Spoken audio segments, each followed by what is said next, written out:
उधर पाकिस्तान में ज़लज़ला आया है। पाकिस्तान में ज़लज़ले के हल्के झटके महसूस किए गए हैं। बड़ी खबर आपको बता रहे, पाकिस्तान में 4.4 शिद्दत का ज़लज़ला हुआ आया है। रिक्टर स्केल पर 4.4 ज़लज़ले की शिद्दत दर्ज की गई है। ये बड़ी खबर। पाकिस्तान के ऊपर कुदरत का कहर भी टूटता हुआ नजर आ रहा है। हालांकि ज़लज़ले की जो शिद्दत है वो कम है।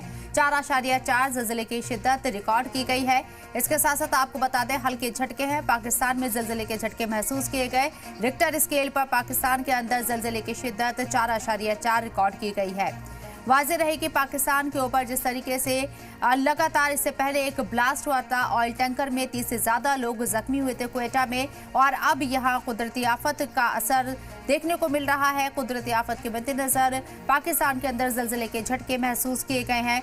4.4 रिक्टर स्केल पर ज़लज़ले की शिद्दत को दर्ज किया गया है। हालांकि हल्के झटके, किस तरह के नुकसान की फिलहाल कोई खबर सामने नहीं आई है। तो पाकिस्तान के अंदर ज़लज़ले के झटके महसूस किए गए, तस्वीरें आपको दिखा रही हैं। पाकिस्तान में पहले से ही टेंशन बहुत ज़्यादा हावी है और अब कुदरत भी यहाँ टेंशन देती हुई पाकिस्तान को नजर आ रही है।